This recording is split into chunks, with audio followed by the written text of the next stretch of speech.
Halo, jumpa lagi dengan saya di tutorial pengisian elektronik SPOP.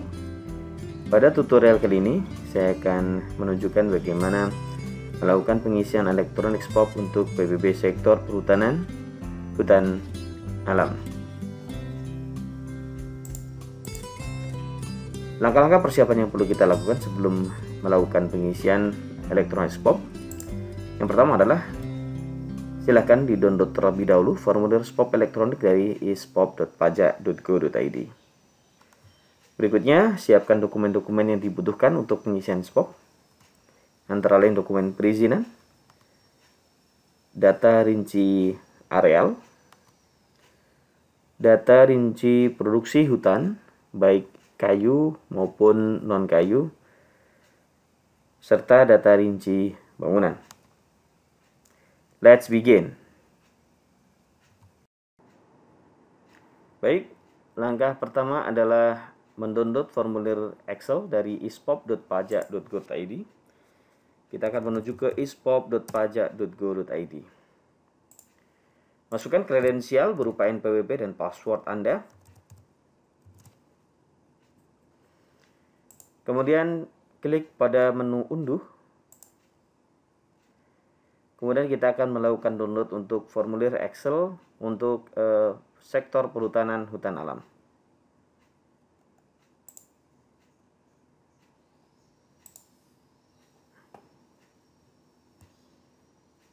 Ya, formulir telah terdownload.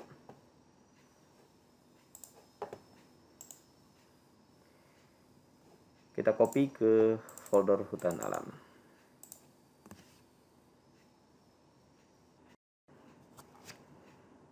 Ya, setelah kita sukses melakukan download dokumen Excel untuk elektronik SPOP, berikutnya pastikan Anda telah menyiapkan dokumen-dokumen yang dibutuhkan untuk pengisian elektronik SPOP, sebagaimana disebutkan sebelumnya. Mari kita buka file Excel SPOP hutan alam ini. Pada saat Excel ini dibuka pertama kali, kemungkinan akan ada alert di bagian atas di sini yang menyebutkan bahwa kita diminta untuk hati-hati akan adanya potensi virus. Ya, kita pastikan kita enable dulu di enable editing di sini. Jika masih ada alert yang muncul di bagian atas, silakan klik lagi enable content, sehingga kita akan menjumpai halaman welcoming screen seperti ini. Pada bagian ini Anda akan diinformasikan apa saja yang perlu Anda perhatikan pada saat mau mengisi formulir SPOP ini. Yang pertama adalah lakukan pengaturan regional setting Indonesia. Tapi ini hanya anjuran saja, tidak harus dilakukan setting ke Indonesia. Hanya jika Anda mau menggunakan regional setting yang berbeda, maka Anda harus paham bagaimana nanti tata cara penginputan data, terutama untuk tanggal, dan cara membaca angka, terutama untuk separator ribuan dan desimal. Kemudian untuk pengisian, silakan Anda fokus pada sel-sel yang berwarna hijau. Sel-sel yang berwarna selain hijau, Anda bisa abaikan, karena bisa jadi itu diisi secara otomatis atau memang di disable untuk tidak dapat diisi. Kemudian dokumen elektronik SPOP itu akan dibuat atau akan di-generate menggunakan file Excel ini. Sehingga bukan Excel-nya nanti yang dikirim, tetapi dokumen elektronik berupa format XML yang akan dikirimkan ke Direktorat Jenderal Pajak. Untuk XML yang dibentuk, itu akan menggunakan tombol buat file XML pada dokumen Excel ini yang ada pada langkah terakhir pada pengisian formulir. Kemudian file XML yang terbentuk akan terbentuk di direktori atau folder yang sama dengan file ini berada. Jika Anda mencari file XML-nya, maka silakan dicari di dalam direktori di mana file ini berada. Kemudian XML yang terbentuk bisa dikirimkan melalui ispop.pajak.go.id.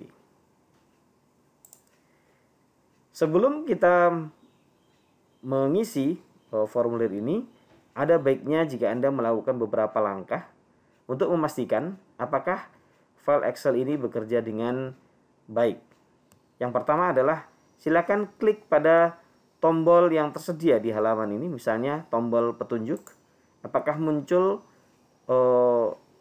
pop-up seperti ini? Kalau tidak muncul pop-up, maka kemungkinan makro Anda belum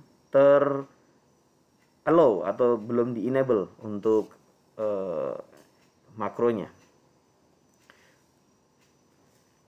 Kemudian setelah Anda memastikan tombol ini bekerja, berikutnya Anda bisa mengisi di dalam teks pembetulan ke ini dengan angka 0 misalnya. Kemudian Anda klik di luar kotaknya.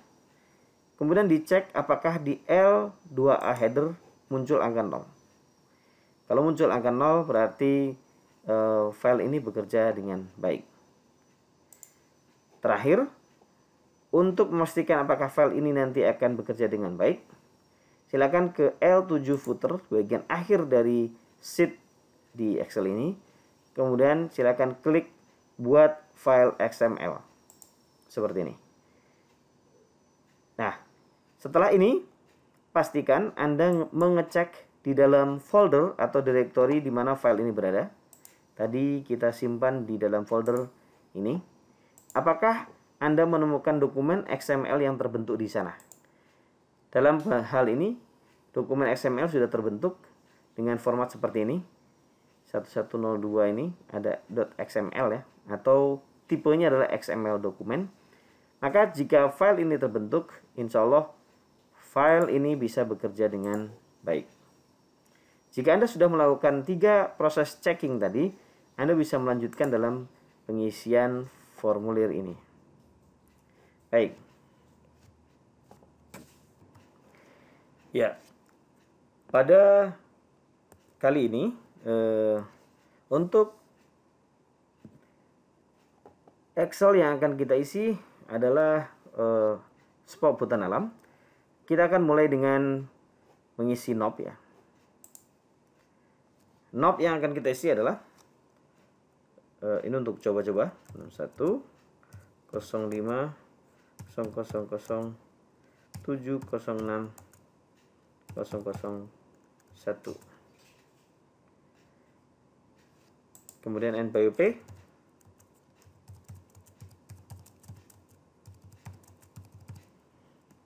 Ya. Setelah Anda mengisi bagian knob dan NPWP, silakan dicek di L2A apakah terisi knob dan NPWP sama seperti yang kita tulis di bagian SPOP 1. Jika tidak tertulis di sini sebagaimana yang tertulis di dalam SPOP 1, maka kemungkinan file Anda terjadi korup atau tidak dapat bekerja dengan sempurna. Oke. Jika Anda telah menjumpai di dalam L2A header maupun L2A header tidak ada masalah, kita bisa berlanjut ke pengisian berikutnya. Bagian sektor tinggalkan saja, dia sudah terpilihkan menjadi otomatis 2 dan subsektornya A. Kita akan masuk ke data lokasi objek pajak. Di dalam data lokasi objek pajak, nama harus diisi dengan huruf kapital dan maksimal adalah 50 karakter. Anda bisa mengisinya pada bagian nama. Kemudian untuk titik koordinat ini berjumlah 4 yang merupakan kombinasi antara lintang dan bujur dalam satuan derajat, menit, detik. Jadi kotak ini adalah untuk derajat, kotak ini untuk menit, dan kotak ini untuk detik. Dan kemudian ini adalah penanda lintang selatan atau lintang utara. Pilih LU untuk lintang utara, LS untuk lintang selatan. Karena kita akan isi dengan angka yang coba-coba ya.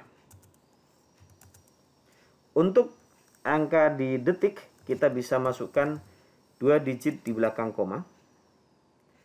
Gunakan separator desimal sesuai dengan regional setting di komputer Anda. Jika Anda menggunakan regional setting selain Indonesia, Anda bisa menggunakan keyboard titik ya di keyboard Anda. Tanda titik di keyboard Anda. Kalau Anda menggunakan Indonesia maka koma ya. Kemudian untuk bujur silakan diisi 4-4-nya. Ini harus diisi semua. Berikutnya di field kelurahan atau desa, silakan diisi nama kelurahan. Dari objek pajak ini berada. Karena kelurahan bisa lebih dari satu, bisa jadi adalah kelurahan 1, kelurahan 2, kelurahan 3 dan seterusnya. Atau jika kelurahan tidak dapat diidentifikasi, maka Anda bisa isi dengan strip saja. Pastikan Anda menggunakan apostrof dulu, baru kemudian strip. Kemudian untuk kecamatan juga sama, bisa diisi lebih dari 1 kecamatan. Kemudian untuk kabupaten hanya diisi dengan 1 kabupaten saja. Kabupaten XXX misalnya. Kemudian provinsi adalah provinsi. Kemudian kita masuk ke data subjek pajak atau data wajib pajak. Untuk nama, jenis, dan bentuk badan hukum, tinggalkan saja dia kosong. Nanti akan diisi sesuai dengan NPWP yang sudah ditentukan pada bagian ini. Untuk pengisian nama jalan, gunakan huruf kapital dan maksimal 50 karakter. Kemudian nomor bisa dengan kombinasi angka dan huruf. Misalnya nomor 9A, RT 001, RW 001. Sama, untuk desa dan kelurahan, masukkan desa atau kelurahan di mana wajib pajak atau subjek pajak itu berada.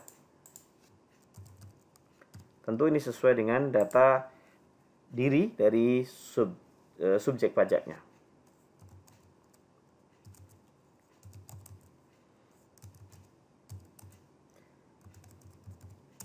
Kemudian nomor telepon silakan diisi dengan minimal 7 digit. Minimal dengan 7 digit. Dan maksimal adalah 13 digit.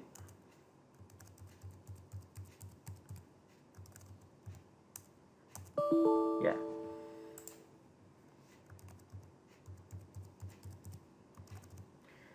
Kemudian nomor handphone wajib untuk diisi. Jangan dibiarkan kosong. Wajib untuk diisi untuk nomor handphone. Kita klik tombol selanjutnya untuk bergerak ke spot lembar kedua. Pada bagian ini, data luas bangunan dan luas bumi tinggalkan saja. Kemudian untuk data total pendapatan, ada angkanya, abaikan saja. Karena angka di sini nanti akan diupdate sesuai dengan data lampiran yang merupakan bagian dari pengisian ini nanti. Jadi tinggalkan dulu, biarkan dia sesuai dengan apa yang ada. Kita akan masuk ke bagian E, lampiran. Pastikan Anda memiliki dokumen pendukung untuk sektor perhutanan, antara lain dokumen perizinan, rencana kerja usaha, rencana kerja tahunan, peta kerja, atau jika Anda tidak memiliki salah satu dari keempatnya, maka Anda memiliki surat pernyataan. Oke, dalam hal ini kita akan coba simulasikan dengan kita memiliki data ini. Kita memiliki data ini, dan juga data ini. Kita memiliki data lampiran yang dibutuhkan semuanya. Jika Anda memiliki kesemuanya dokumen ini 1, 2, 3, 4, maka pada bagian surat pernyataan jangan dibiarkan kosong. Anda harus pastikan ini terpilih dengan pilihan yang ada, yaitu dengan strip. Nah, jika Anda tidak memiliki misalnya rencana kerja usaha seperti ini, maka Anda wajib untuk mengisi di dalam surat pernyataan dengan silang. Jadi, tanda silang di surat pernyataan ini dapat mewakili 1 atau lebih dari dokumen yang wajib untuk dilampirkan ketika dia tidak ada. Misalnya seperti ini, ada 2 dokumen yang tidak ada, maka kita wajib membuat surat pernyataan, dan surat pernyataan di sini dipilih silang. Jika kita memiliki semuanya, jika Anda memiliki semuanya dokumen itu, maka di surat pernyataan Anda pilih strip. Jangan dibiarkan kosong. Jangan dibiarkan kosong seperti ini. Misalnya Anda tidak punya, bukan berarti dibiarkan kosong, tetapi dipilih dengan strip yang ada di dalam pilihan. Seperti ini.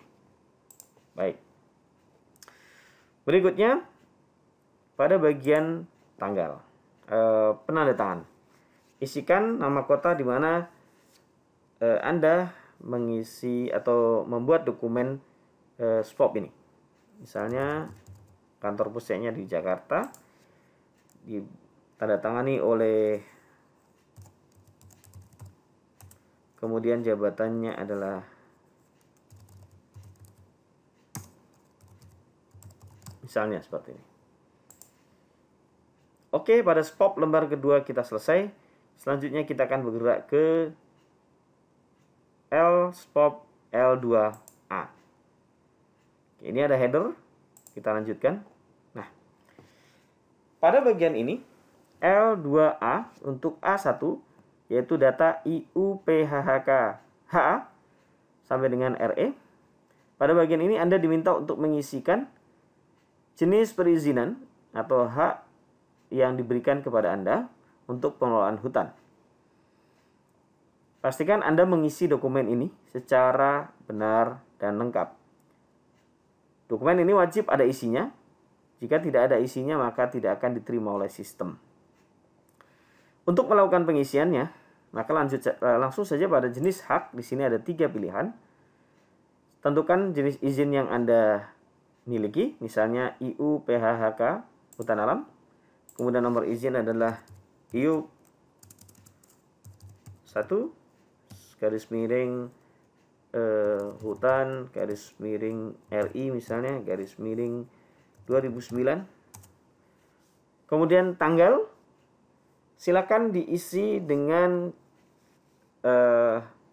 cara masukkan tanggal, kemudian masukkan bulan dengan 3 huruf dalam bahasa Inggris, dan kemudian tahun.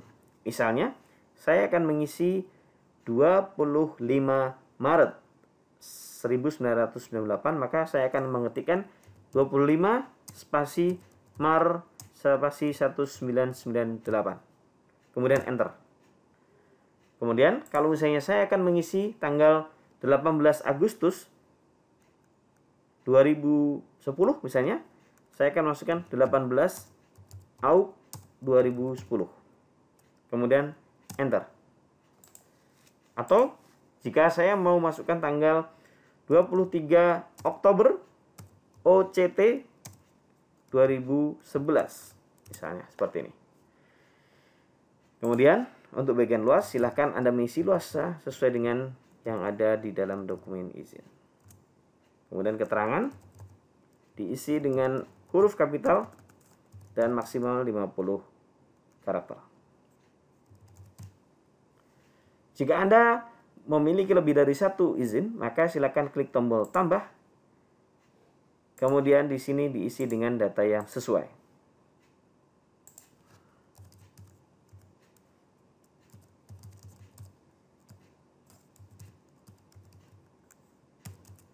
Misalnya saya punya tanggal 27 Februari 2009.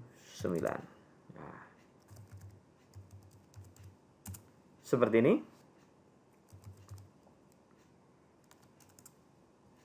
Oke. Jika Anda akan menghapus salah satu dari data yang telah Anda entrikan di sini, silakan klik tombol hapus setelah Anda mengklik baris datanya. Jadi klik baris datanya terlebih dahulu, kemudian hapus. Seperti ini.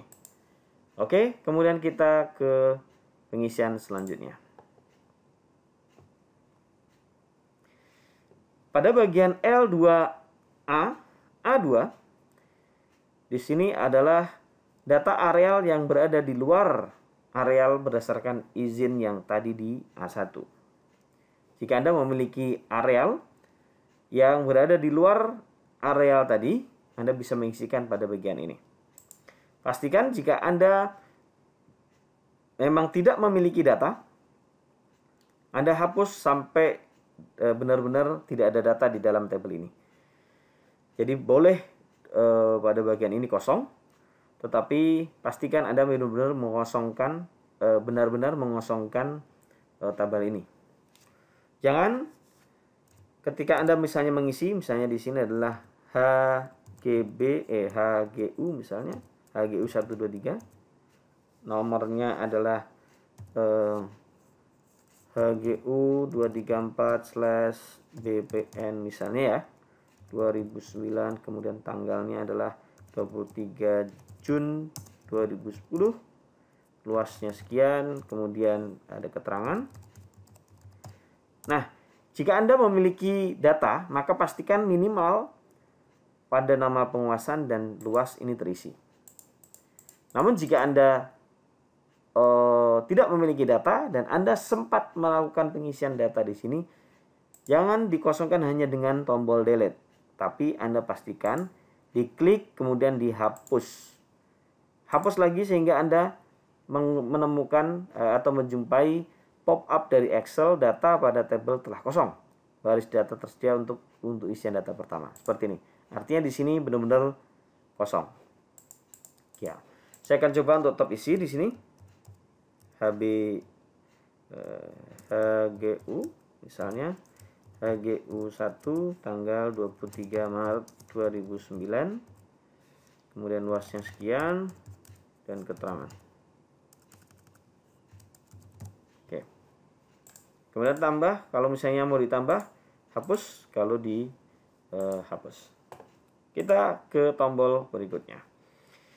Di L2A A3, di sini adalah data rinci wilayah administrasi yang merupakan satu kesatuan yang digunakan untuk kegiatan usaha perhutanan secara fisik dan tidak terpisahkan.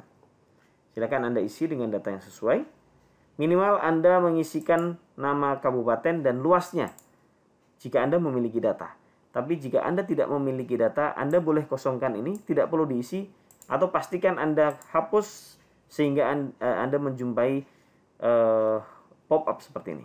Jika Anda tidak memiliki data, pastikan klik dulu hapus sehingga muncul seperti ini. Ini jika benar-benar tidak memiliki data. Kosongkan dengan tombol hapus. Berikutnya kita ke L2A BC. Pada bagian ini pastikan Anda telah memilih pada bagian ini semuanya, jangan dibiarkan kosong.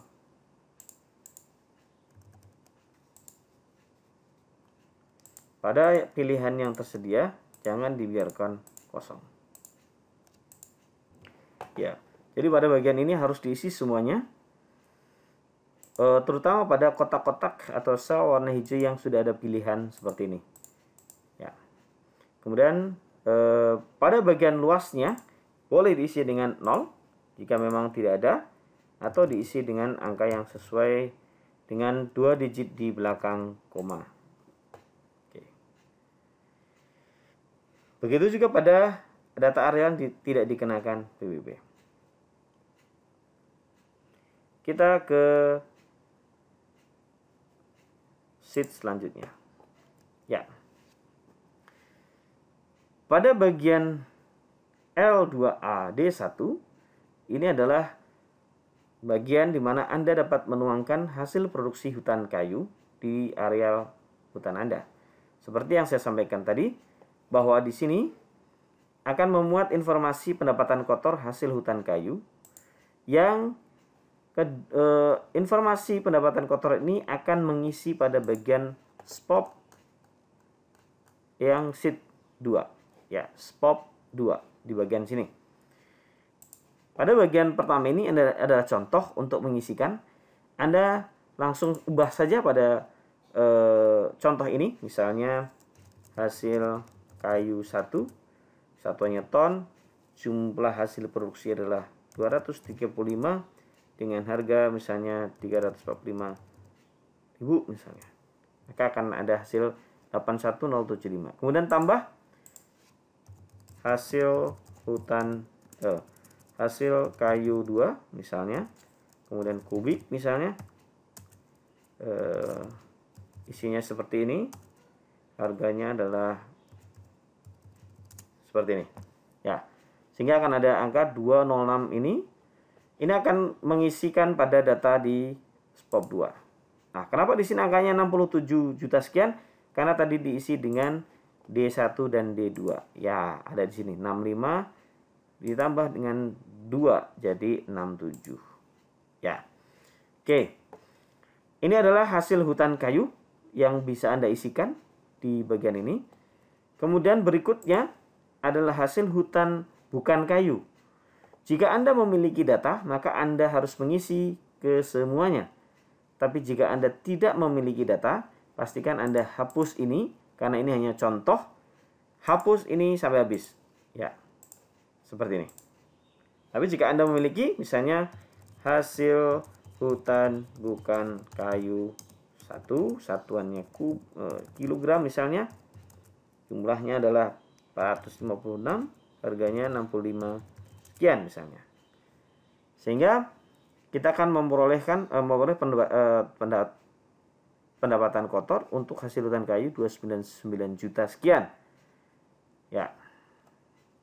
Nah, kemudian kalau kita lihat dengan D1-nya, di sini ada 2 miliar sekian ya, 2 miliar sekian. Di sini ada 299, maka totalnya adalah 2316756.512. Ya, ini adalah totalnya. Oke, kita tambah untuk hasil hutan kayu berikutnya. Hasil bukan kayu kedua. Maaf. Kemudian di sini adalah kilogram.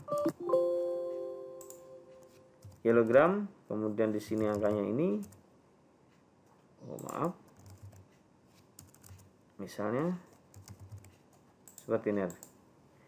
Nah, saya akan tambah. Baik. Untuk bagian produksi, baik hutan kayu maupun non kayu, seperti itu cara pengisiannya.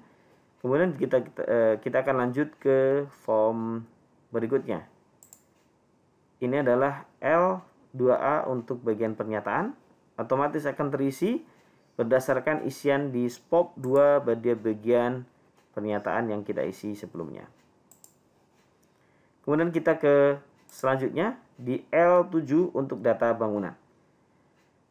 Ini headernya. Jika sudah tertulis NOP dan NPWP-nya seperti ini, maka no problem, kita bisa lanjut ke berikutnya. Ya, pada bagian L7A ini adalah data untuk bangunan kelompok 1. Bangunan untuk kelompok 1 meliputi bangunan apartemen, bangunan parkir, bengkel, gudang, gedung pertemuan, gedung sekolah, hotel, seterusnya sampai dengan lain-lain. Ya. Pada bagian bangunan kelompok 1, Anda wajib mengisi pada kolom yang berwarna oranye. Pada prinsipnya, semua jenis bangunan itu harus diisi, mulai dari jenis penggunaan bangunannya, nama unit bangunan tersebut, lokasi di mana bangunan tersebut berada, kondisi, tahun bangun, jumlah lantai, luas bangunan, serta konstruksi. Namun, jika Anda memiliki informasi yang memadai, maka silakan Anda mengisikan informasi data komponen material yang sesuai. Misalnya ada material dinding dalamnya, material dinding luar, pelapis dinding dalam, sampai dengan atapnya itu terbuat dari apa. Ya, kita akan coba isikan untuk data bangunan pertama. Misalnya pertama adalah perkantoran. Ya, ini untuk kantor misalnya. Kantor, lokasinya di Jalan Kirai misalnya. Kondisi baik. Tahun bangun adalah 2009. Tahun renovasi kosong, jumlah lantai 1, luas bangunan 230 meter, konstruksi dari beton. Ya. Jumlah lantai basement tidak ada, material dinding dalam adalah pasangan setengah batu misalnya. Material dinding luar juga pasangan setengah batu.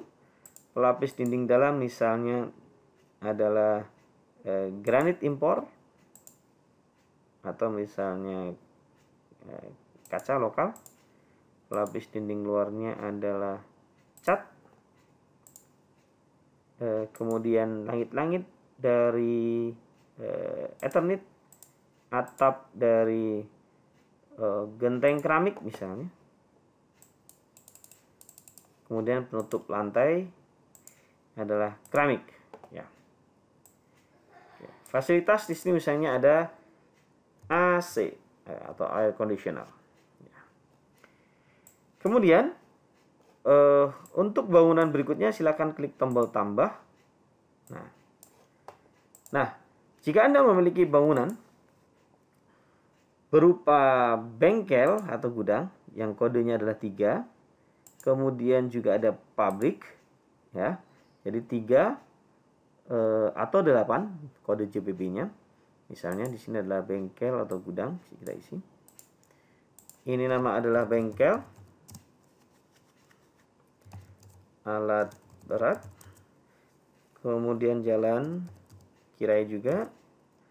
Ini adalah kondisi baik, tahun dibangun 2010, jumlah lantai 1, kemudian luasnya 120. Di sini ada baja. Nah, selain informasi yang memungkinkan Anda bisa diisi di sini, silahkan diisi.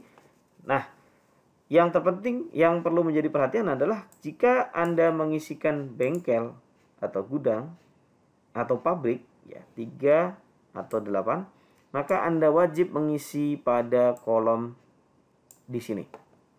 Minimal Anda mengisi tinggi kolom, misalnya tinggi kolomnya adalah 6 meter, kemudian lebar bentang ada 3 meter.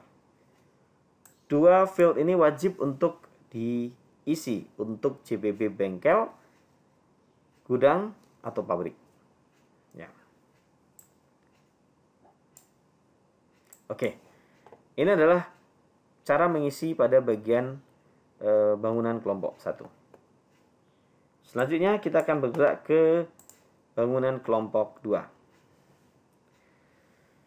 Untuk bangunan kelompok 2, bangunannya ada banyak sekali. Antaranya ada anjungan lepas pantai atau platform, kemudian ada cerobong, kompresor, cooler, dan segala macam. Sampai ada yang ke-60 ada lain-lain. Silakan Anda isi dengan data yang sesuai. Pada bagian ini yang ingin saya tekankan adalah bahwa untuk JPB tertentu, misalnya cerobong, selain Anda mengisi pada kolom yang berwarna oranye di sini, Anda harus mengisikan data pada kolom cerobong. Jika Anda memilih di bagian ini adalah conveyor, misalnya 13, maka selain Anda mengisikan kolom ini yang warna oranye, maka Anda harus mengisi kolom di sini. Begitu juga dengan jaringan pipa. Ya, misalnya ada jaringan pipa. Nah, 11. Maka Anda harus mengisi isian di sini. Begitu juga dengan silo dan juga tangki. Jadi isian pada kolom-kolom ini disesuaikan dengan jenis bangunan yang dipilih pada kolom kedua, kolom di sini. Nah, untuk bangunan yang lain, selain yang sudah memiliki kolom-kolom tersendiri seperti ini, selain Anda mengisi kolom yang berwarna oranye, Anda harus mengisi kolom antara kolom nomor 32 sampai dengan 36. Oke, kita akan coba. Misalnya yang pertama adalah cerobong. Saya akan isi namanya cerobong 1. Lokasinya adalah Jalan Pabrik. konstruksi dari baja, kondisi baik, tahun dibangun 2009 misalnya. Kemudian data cerobong harus kita isi, tingginya misalnya 15 meter, diameternya adalah 1,5 meter, bentuknya adalah pipa tunggal misalnya. Kemudian jangan lupa di bagian ujung di sini ada luas bangunan. Luas bangunan untuk cerobong artinya luas tapak yang digunakan untuk bangunan cerobong. Misalnya di sini adalah 6 meter. Oke. Berikutnya untuk bangunan kedua, misalnya saya memiliki konveyor. Maka di sini adalah konveyor 1 misalnya di jalan pabrik juga, baja kondisi baik 2010. Kemudian di sini kita tinggalkan kosong. Nah, kita mengisi pada bagian ini. Ya, tinggi tiang misalnya 4 meter, jarak antar tiang misalnya 10 meter, tinggi penyangga misalnya 6 meter, dan lebar penyangga adalah 2 meter misalnya. Ini jadi kita harus isi untuk data konveyor. Dan jangan lupa luas tapaknya sepanjang konveyor itu berada, kita isikan luas tapaknya. Misalnya adalah 430 meter. Berikutnya kita akan isikan data untuk bangunan yang selain yang memiliki kolom sendiri. Misalnya saya punya bangunan berupa dermaga.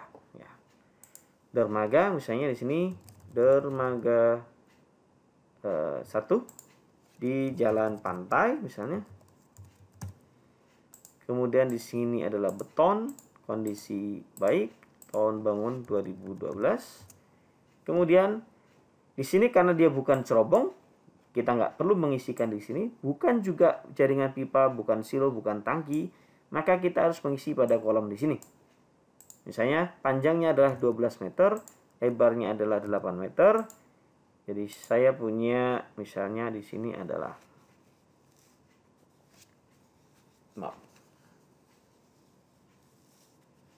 96 meter. Oke. Jadi untuk pengisian untuk bangunan kelompok 2 adalah seperti itu. Selanjutnya kita akan ke halaman terakhir, yaitu di bagian L7 footer, dan di sini kita akan membuat dokumen file XML-nya dengan klik tombol buat file XML.